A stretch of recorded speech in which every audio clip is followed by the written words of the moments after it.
मन की बात में इतनी अच्छी अच्छी बातें पूरा देशवासियों को हमारे प्रधानमंत्री बताते हैं। मोदी जी ने जितना बताया मन की बात में, उन सब चीज़ों में भी हम सबको जुड़ना चाहिए और हमारे देशवासी भी सब साथ में जुड़कर देश को आगे बढ़ाकर लेकर जाने में सब लोग साथ दें।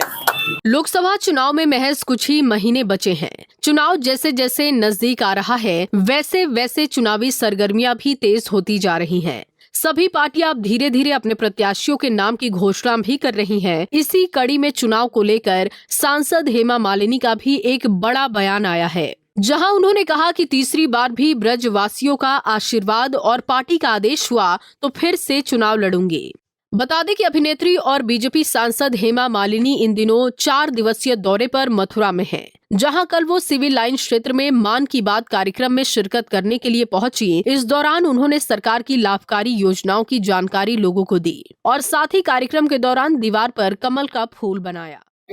मन की बात में इतनी अच्छी अच्छी बातें पूरा देशवासियों को हमारे प्रधानमंत्री बताते हैं, जो हमें खुद को नहीं मालूम है वो हम तक पहुंचाते हैं।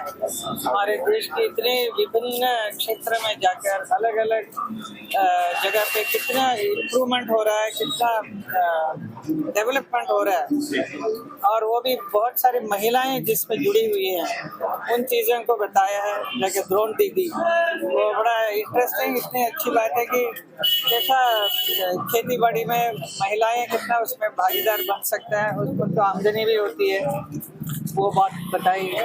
Like that so many things बताया उन्होंने, जो वेरी नाइस। वहीं मीडिया से बातचीत के दौरान सांसद ने कहा कि अयोध्या में राम मंदिर बन चुका है, अब मथुरा की बारी है। जैसे अयोध्या में भव्य राम मंदिर का निर्माण हुआ, उसी तरीके से मथुरा में भी भव्य मंदिर का निर्माण होगा। साथ ही मीडिया ने जब उनसे सवाल किया क्या वो एक बार फिर मथुरा से सांसद का चुनाव लड़ेंगी, तो उन्होंने कहा कि ब्रजवासियों का आशीर्वाद और पार्टी का आदेश रहा तो वो एक बार फिर से मथुरा से सांसद का चुनाव लड़ेंगे। हमारे प्रधानमंत्री ऐसे सब कर सकता है और कोई नहीं कर सकता। उनकी सोच सबके लिए है, पूरे देशवासियों के, हर क्षेत्र, हर वर्ग के लोग, सबके लिए सोच के जो काम करते हैं। हमें बहुत ही अच्छा लगा ये कार्यक्रम देखकर। हम तो देखते हैं वैसे हर हफ्ते में, तो आज का भी कार्यक्रम बहुत अच्छा था। हेमा जी, यहाँ ब्रजवासी चाहते हैं कि आप तीसरी बार भी यहाँ से प्रत्याशी हों, इस बारे में कुछ कहना चाहिए? अगर वो चाहते हैं तो हम जरूर, हम रेडी हैं, तैयार हैं।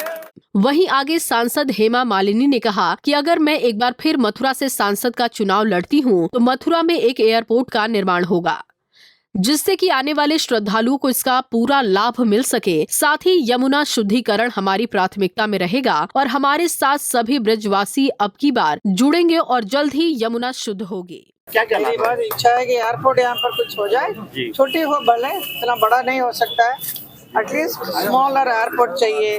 ऐसे बहुत सारी चीजें।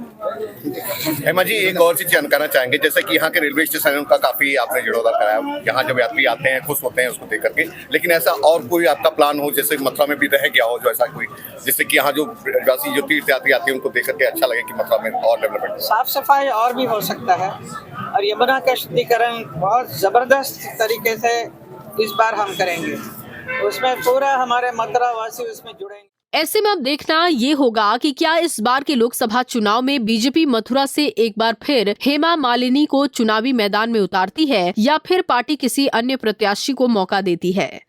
पंजाब केसरी टीवी के लिए मथुरा से मदन सारस्वत की रिपोर्ट।